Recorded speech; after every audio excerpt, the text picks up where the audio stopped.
Bagi suku Wana yang hidup nomaden, hutan di pegunungan Tockala adalah harta terbesar yang harus terus dijaga.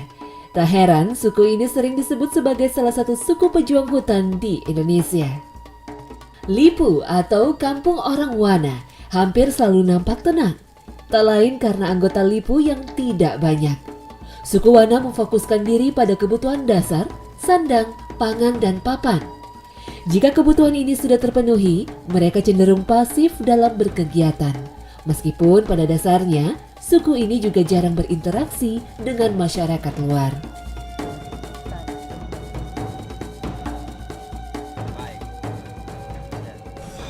Ini hasilnya. Bagus yang ini, Om ya? Bagus ini. Yang ini? Tidak. Tidak bagus. Ini saya yang bikin tidak bagus. Jadi saya diambil. Baiklah. Yo. Bubu saya nggak lolos Cuma QC. satu gitu. Memang satu ini saja yang bagus. Baiklah.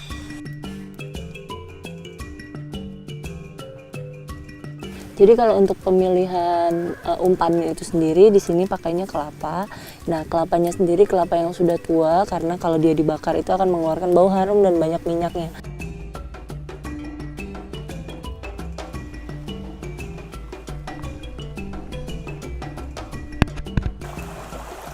Jadi karena memang airnya di sini sangat jernih, yaitu tadi bubu dipasang, ditutup-tutupin kayu-kayu biar tidak terlalu mencolok. Baru kita cek bubu yang lain. Mari.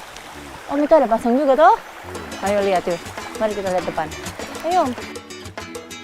Sungai di pegunungan Tockala memiliki karakter sungai dataran tinggi, berair jernih, dingin, dan memiliki aliran deras. Debit airnya juga relatif sama sepanjang tahun.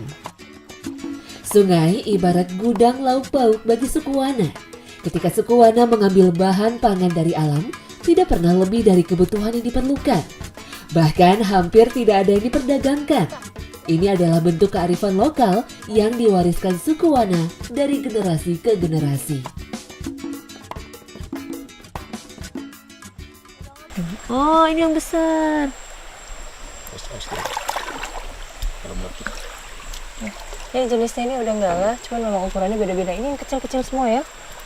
Oh, ini banyak telur, lepas ya. Kasih lepas ya. Boleh ya. Bye-bye.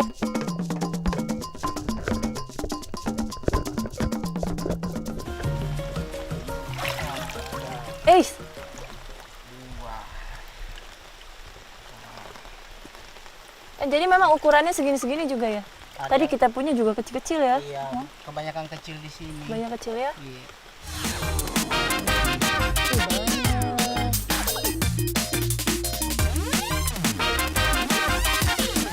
Apa itu?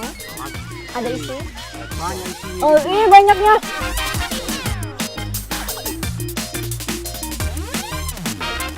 Lagi kita. Lagi. Kepiting kita.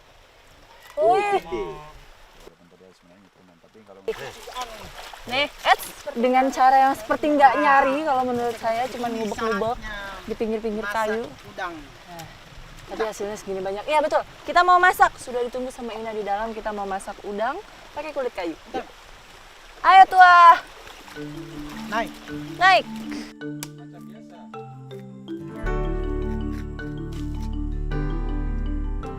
Ya. Tidak bisa. Tidak bisa, pulut. Oke. Pulut. Oke. Jadi buat masak kulit kayu itu ternyata yang dicari adalah kulit yang tidak ada getah. Nah, jadi itu pilihannya yang dipakai oleh suku Wana ini untuk media masak kulit kayu. Nah, ini Bu, Oh, yes. Oke. kulit kayu. Nah, ini tidak bisa langsung dipakai sebagai media masak. Ini harus dijemur dulu. Tapi kita sudah ada yang siap pakai toh? Iya. Iya, betul. Mari Iya. kita langsung kembali ke rumah. Yuk. Taruh aja begini. Iya. Bagaimana? Nah, jadi memang sebenarnya konsep masaknya itu seperti masak dengan bambu.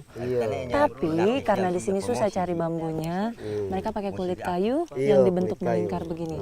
Ditutup bawahnya ya. Iya, ditutup bawahnya. Kayak daun waru. Oke, langsung boleh kasih masuk. Giliran kita masak, semua happy. Pakus. Begitu. Bumbu bagi orang Wana merusak rasa asli makanan dan sekaligus tidak baik untuk kesehatan. Laku hidup minim bumbu ini terlihat dari sulitnya menemukan tumbuhan bumbu di seluruh penjuru Lipu.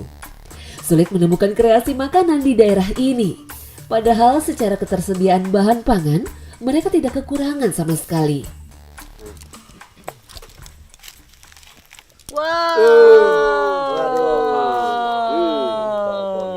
Ini apa ini? Dupunya. Ah, panas. Oh, dupunya. Oh, gitu. Boleh ini. Kalau Karena yang paling besar itu memang banyak isinya, jadi dia memang matang lebih lama. Tapi yang ini mentau. Mentau. tahu. Walaupun nggak pakai bumbu apa-apa, tapi rasanya sangat fresh. Ya itu tadi karena memang baru tangkap, baru mati 1 kali. Nah itu sesuai dengan kebiasaan masyarakat di Wana sini. Suku Wana mereka tidak pakai bumbu. Dan memang ya, kita karakternya seperti apapun, tapi di saat makan baru kelihatan karakter utamanya. Nah, buat bawa ke Lipu? Iya, bawa ke rumah. Oh, buat bawa ke rumah ya? Iya, buat bawa ke rumah. Sekali lagi makanan Pakai menyatukan sayur semuanya. untuk nasi. Mantap. Perairan Indonesia begitu kaya. Bagi masyarakat yang tinggal di wilayah pesisir, mereka bisa memanfaatkan laut sebagai mata pencaharian dan juga sumber makanan untuk kehidupan. Ngeri banget. Nah ini di Waswemba ini, jadi kalau misalnya pas meti, ini metinya jauh, surutnya bisa sampai 1,5 kilo dari bibir pantai. Dan dimanfaatkan sama masyarakat di sini untuk nyari satu jenis protein, high protein, yang tidak sepanjang tahun dia hasilnya bisa kita konsumsi. Ini dia, ini target kita, bulu babi. Bulu babi tidak memiliki bagian tubuh yang jelas. Tubuhnya berbentuk bulat dengan bagian mulut terletak di bawah. Sekilas, hewan Echinoidea ini terlihat seperti bola bercangkang keras dan dikelilingi duri.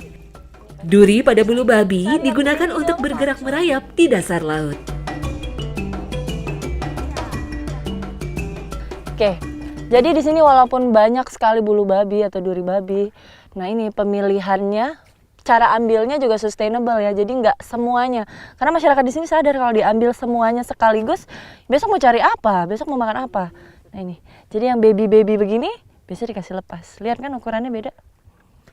Wah, mereka berjalan-jalan, lihat nih kecil-kecil tapi tanduknya. Wah. Salah satu jenis bulu babi yang dapat ditemukan di perairan Indonesia adalah Diadema setosum. Seluruh bagian tubuh jenis ini berwarna hitam, memakan alga dan partikel organik di lingkungannya. Biasanya hidup membentuk koloni untuk mempertahankan diri. Fakta lainnya, bulu babi diketahui mengandung protein yang setara dengan cumi-cumi.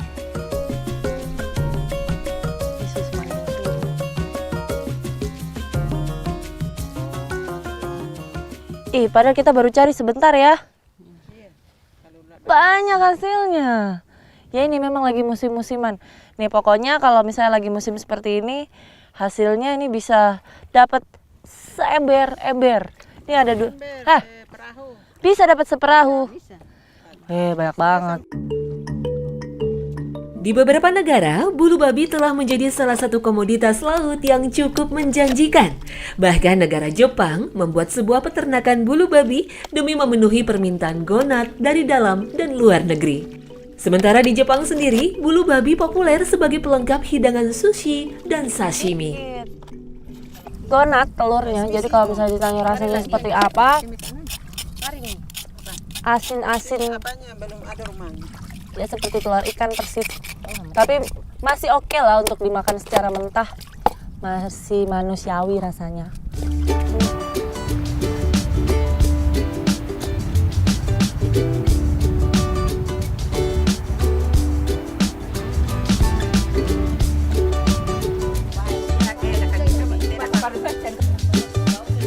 Nih, udah kebayang dong kita mau buat apa? Kita mau buat, kalau di baju ini dibilangnya kaswami, kalau di sini bilangnya kasangkola. Jadi makanan itu memang bisa mempersatukan semuanya ya. Kalau bikin begini rame-rame, lihat. Yang kupas rame, yang nyuci rame, yang semuanya pokoknya rame-rame. Nah, jadi nanti ini sebagai teman dari makan duri babi itu.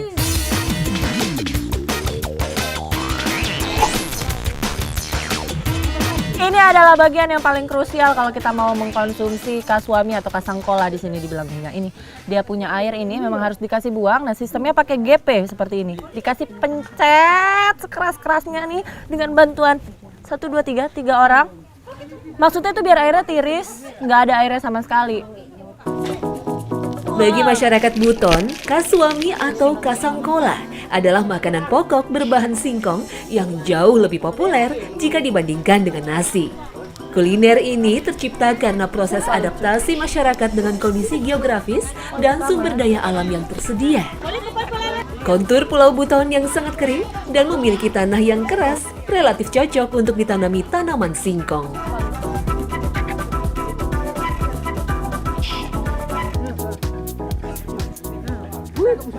Gurih banget. Wah, dia juga suka ya. Jadi sebenarnya suaminya ini sendiri rasanya biasa aja. Tapi begitu dicampur dengan duri babi yang sudah dimasak, duri babinya ini rasanya seperti telur. Jangan pegang dia, Gurih. biar dia besar. Wah, biar dia besar. Ini tidak apa-apa besar. Dan ternyata anak-anak juga doyan, lihat nih. Jadi kalau menurut saya yang nggak kebeli adalah suasananya. Suka. Kasih ini.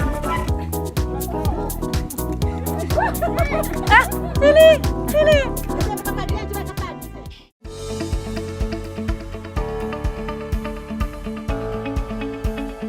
Berbeda tempat, berbeda pula kebiasaan masyarakatnya. Di wilayah pesisir Kendal, sungai tak hanya menjadi tempat menyambung hidup, akan tetapi sungai juga menjadi lokasi identitas profesi warga. Salah satu kegiatan perburuan ikan yang dilakukan di wilayah muara sungai adalah gebyuk ikan.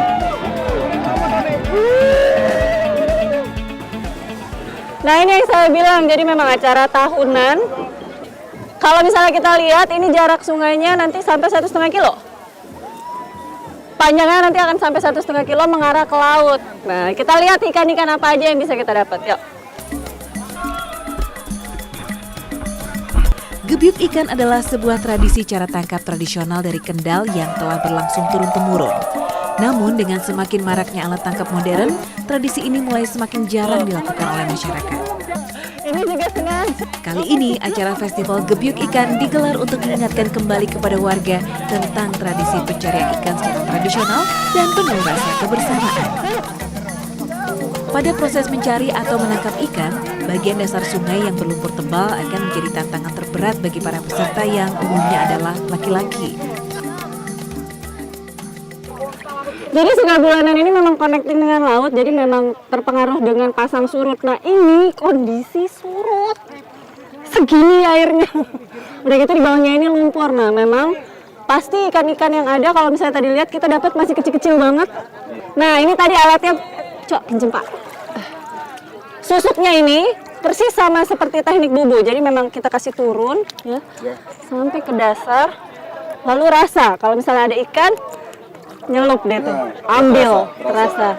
Dan ini tempat simpan ikannya disebutnya kembu. Ada 3 ekor di sini, tapi masih kecil-kecil sekali. Ntar ya, kalau misalnya sudah dapat tempat berpijak yang lumayan enak, saya tunjukin. Wah, dapat! Wah, seru! Ayo pergi.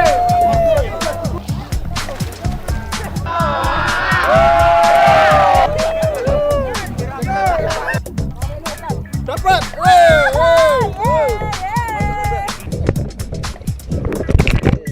Nih, kalau berasa ada nih dalam kayak gini. Ada. Yeay! Apa itu? Ikan apa? Ikan ute. Ikan ute namanya. Nggak kelihatan jelas, nanti ya kita lihat terakhir ya.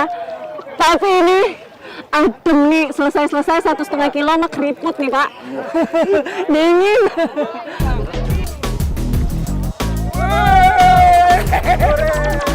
Pada acara perburuan dengan gebyuk, bukan tentang ukuran seekor ikan yang berhasil ditangkap. Akan tetapi, tradisi ini adalah gambaran kearifan lokal masyarakat yang terbiasa menangkap ikan dengan cara yang ramah lingkungan, tanpa setrum, tanpa pukat, dan tanpa racun ikan. Faktanya, cara tangkap tradisional adalah salah satu metode yang paling aman untuk menyelamatkan ekosistem sungai. Dengan metode seperti gebyuk ikan, ekosistem sungai akan terjaga sehingga spesies ikan dapat berkembang biak sempurna. Ini sebenarnya masyarakat pesisir yang sudah terbiasa melihat ikan, tapi giliran ada acara gebyuk begini, semuanya ikut andil seru-seruan. Bahkan kalau menurut mereka nih sebenarnya udah biasa gitu, tapi lihat kebersamaannya tuh keren. Kenapa? Karena acara-acara seperti ini biasa kalau di Padang dibilang kelompok larangan, kalau di daerah timur disebut sasi. Ini tuh lazim dilakukan oleh masyarakat yang tinggal di pegunungan, bukan di pesisir. Jadi ini value-nya luar biasa kalau menurut saya, kalau masyarakat masih mempertahankan kegiatan ini. Gebyuk ikan hanya mengandalkan tenaga dan tentu saja sedikit keberuntungan untuk merebut ikan target buruan. Namun hal ini tidak menjadikan kegiatan gebyuk ikan sebuah metode yang mudah. Tak heran kegiatan ini hanya dilakukan oleh para pria.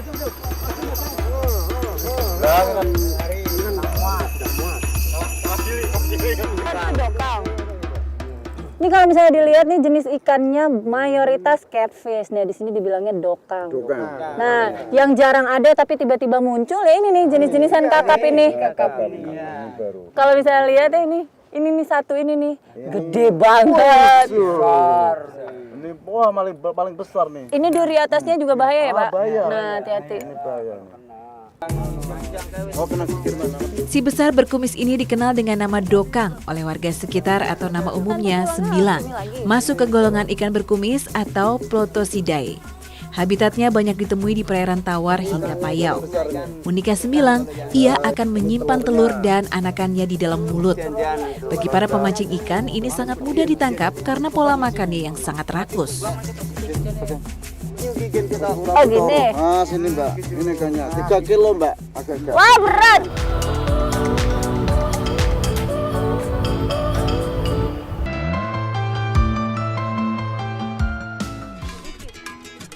Suku Wana adalah suku nomaden yang berpindah tempat dengan pola tertentu di kawasan Pegunungan Tokala. Sering disebut dengan Tau Ta'a Wana atau orang yang tinggal di dalam hutan. Ini pertama kalinya saya panen padi. Ternyata ada caranya, ada tekniknya sendiri juga. Nah, kalau misalnya kita lihat, ini memang tidak diambil semua ya, Kak ya. Yang tua-tua saja ya. Yang tua. Yang muda kasih tinggal dulu.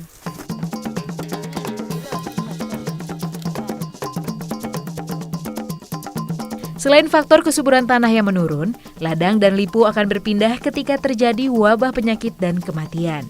Tidak peduli hamparan padi sedang menguning sekalipun, akan ditinggalkan begitu saja jika ada salah satu dari 3 faktor ini. Padi adalah pangan mewah bagi suku Wana yang akan dijaga dengan sangat ketat dan digunakan sehemat mungkin.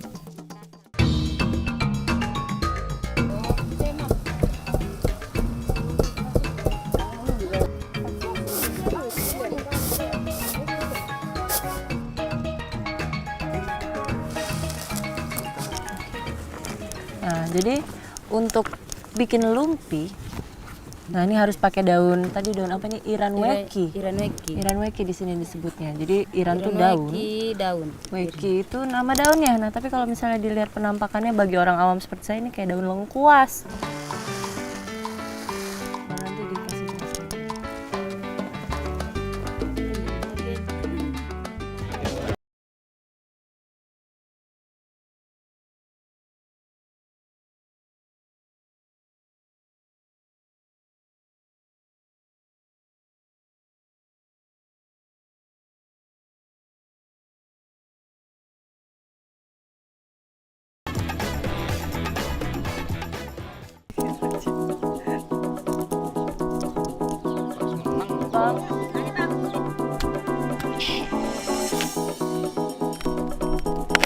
Nah, jadi kalau misalnya lihat ini, saya pikir tadi begitu prek buka bambu langsung makan. Ternyata tidak. Ini Bapak yang kasih. Makannya pakai apa? Pakai garam? Ya. Garam saja? Ya, garam. Bersama suku Wana ini saya merasakan makanan adalah prioritas utama yang mereka syukuri, meskipun dalam bentuk dan rasa yang sangat sederhana sekalipun. Kan ya, seharusnya mah pepaya. Nah, ini Ya. lumpinya sendiri rasanya tawar, seperti makan nasi putih biasa, tidak ada rasa apapun juga. Ya, Tahu sendiri kalau misalnya rebusan daun pepaya ya pahit, garam ya asin begitu Ya, aja. Jadi aneh, memang tangan untuk rapupu, bicara masalah rasa di sini rapupu, basic. rapupu. Yang luar biasa ini Balonso. caranya, tata caranya. Makan sini, makan sini.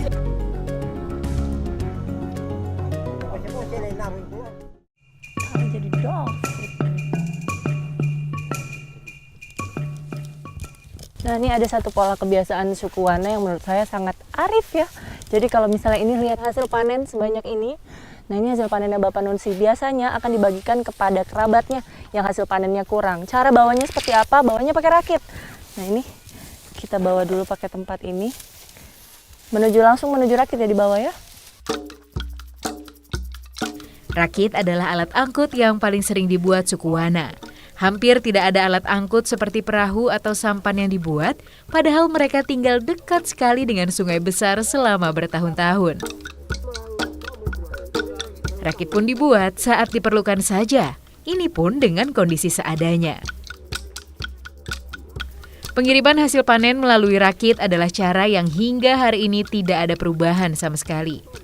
Meski ini hanya berlaku untuk pengiriman hasil panen ke arah hilir saja.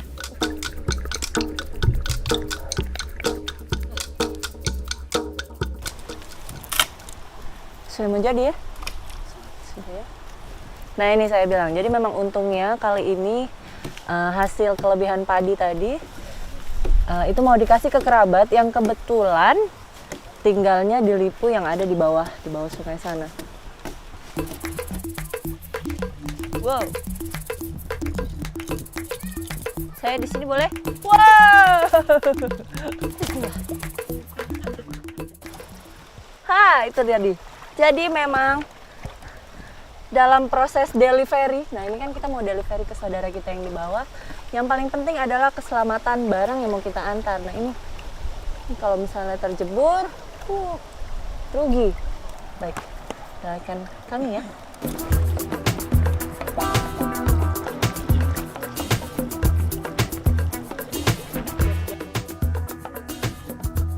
Kenapa saya ada di atas sini, kenapa saya duduk di rakit, bukannya malah ikut turun.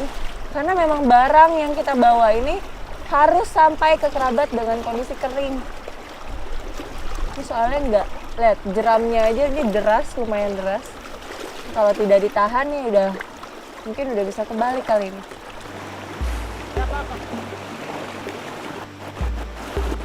Wow! Sungai Salato sendiri memiliki karakter yang beragam. Beberapa bagian berarus deras dan dangkal.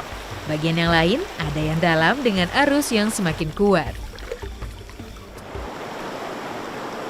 Gila nih, proses nganter padi segininya.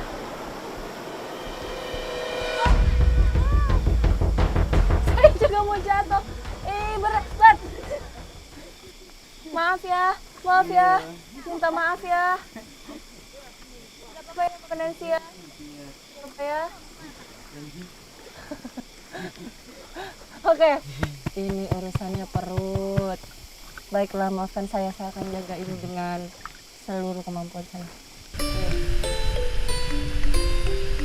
Jarak antar Lipu di Pegunungan Tokala bisa sehari perjalanan dengan jalan kaki.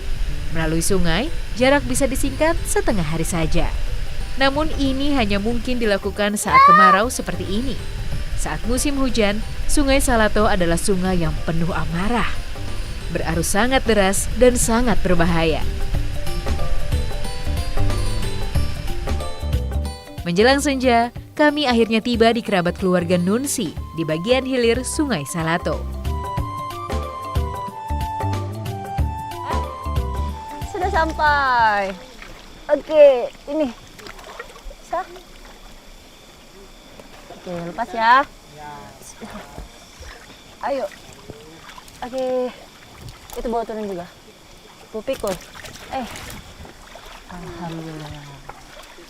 Ya, jadi ini ya, memang kalau di daerah itu sendiri sebenarnya tidak hanya suku Wana sih. Saya yakin juga di tempat-tempat lain kalau istilah persaudaraan itu memang masih sangat kental. Nah, seperti ini. Seperti yang tadi saya bilang. Jadi walaupun tekniknya, cara pengantarannya itu rada-rada sedikit seram. Ya, tapi alhamdulillah nyampe juga. Dan yang pasti hasil padinya Bapak Nancy tadi bisa dinikmati oleh kerabatnya juga.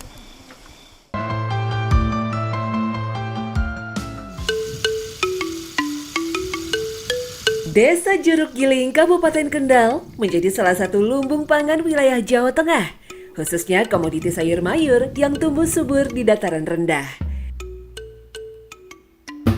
Salah satunya adalah kentang hitam yang masuk ke dalam jenis terna atau tanaman berbatang lunak yang tumbuh semusim. Copot.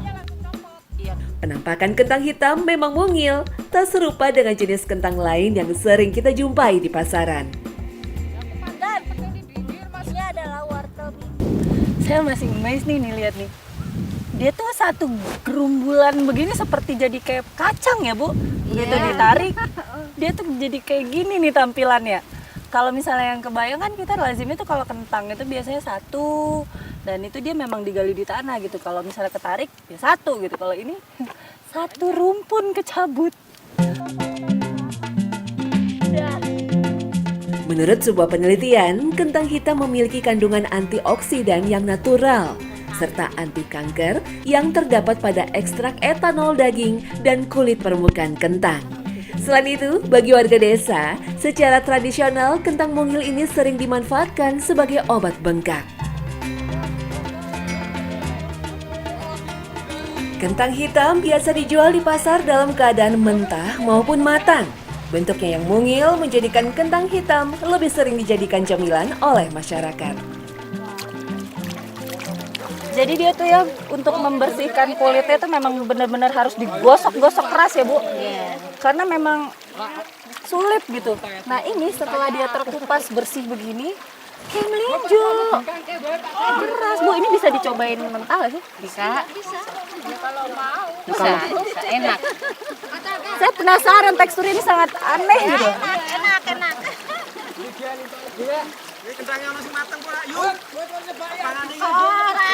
Bentuknya kayak melinjo, teksturnya kayak bengkoang.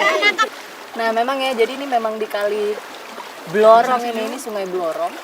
Ini masyarakat, jadi kalau misalnya nyuci di sini, nih sambil cuci hasil panen juga di sini, nyari ikan juga di sini. Para penjaring ikan ini membuat saya ingin bergabung bersama mereka. Keseruan dalam menjaring ikan di Sungai Blorong biasa dilakukan masyarakat setempat setiap hari. Meski hasilnya tak seberapa dan hanya untuk dikonsumsi sendiri.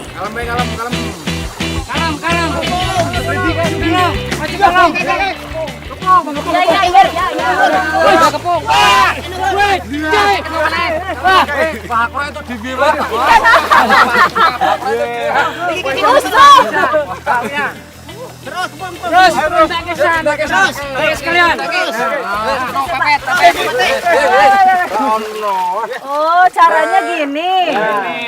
Pakai pemberat. Orang bilang sini gogok. Coba Pak lihat ikannya yang sudah dibanting-banting tadi. Siap banget. Ikannya semaput kayak sini. Coba mau lihat jenis ikan apa sih?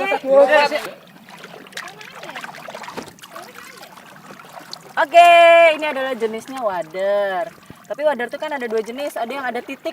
Pernah lihat? Ada titik. Nah, kalau yang ini memang yang warnanya keperakan, atasnya memang nuansanya lebih gelap.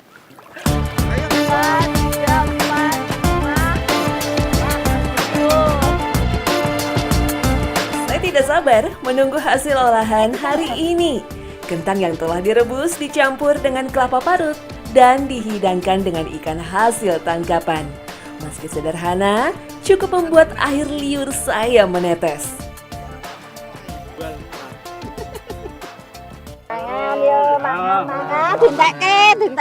Nah itu ya, jadi kalau setelah direbus begini, kentang hitam gitu. Kalau misalnya tadi benar-benar dikukus atau direbus dengan kulitnya, kelihatan warna hitamnya ya, Bu.